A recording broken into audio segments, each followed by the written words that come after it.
안녕! 평일 아침 3분 경제기사로 인생 바꿀 준비 되셨나요? 3월 19일 오늘의 주제는 보험입니다. 보험이 완전 바뀝니다. 금융당국이 어제 보험산업 개혁 종합방안을 발표했는데요. 앞으로는 고령자와 건강이 좋지 않은 사람도 실손보험에 더 쉽게 가입할 수 있고 보장기간도 늘어납니다. 먼저 보험상품 개선 부분에서는 사망보험금을 유동화합니다. 가입자가 사망하면 가족이 한 번에 보험금을 받는 게 아니라 낸 보험료의 100에서 190%를 매달 일정 금액을 연금처럼 받을 수 있다라는 건데요. 노후가 안심되는 삶을 지원하는 게 목표라고 합니다. 또 실손보험은 현재의 일반 중증 질환자 구분과 자기부담률, 보장 내용 차등화, 주요 비급여 분쟁 조정 기준 신설 등을 의료개혁 특별위원회에서 논의하고 있다라고 하고요. 이에 따르면 연간 약 30에서 50% 정도 보험료가 내려갈 수도 있다고 합니다. 종신보험에 대한 내용은 조금 더 들여다볼게요.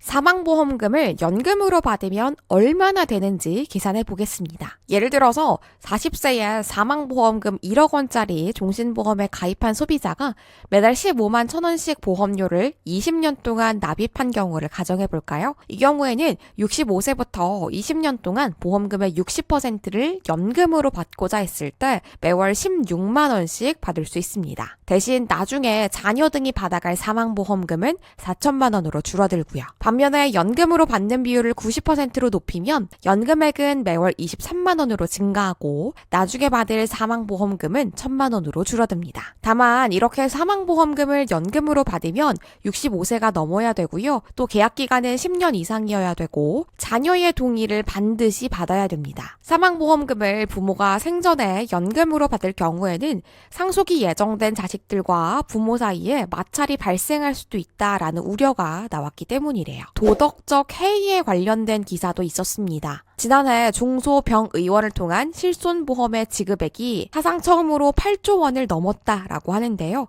약 4천만 명이 가입한 실손보험, 일부 의료기관과 소비자의 도덕적 해이 때문에 골망하고 있다고 합니다. 특히 비급여는 진료 대상, 진료량, 진료 수가 등을 통제받는 급여와는 달리 병원이 마음대로 의료비를 책정할 수가 있는데요. 이렇게 되면 의료기관이 가격을 임의로 정하고 또 과잉 진료를 할 여지가 커져요. 이러한 비급여 시장이 급격하게 팽창하면서 필수 의료가 붕괴되고 실손보험을 부정으로 수급하는 사례가 많아지면서 체계 자체가 무너지고 있다라는 지적입니다. 저도 작년에 발이 골절됐을 때 실손보험의 혜택을 톡톡히 받는데요. 보험은 혜택을 받지 못할 때는 참 골머리를 앓게 되는데 또 막상 혜택을 받게 되면 참 쏠쏠한 것 같아요. 분명한 양날의 검이죠.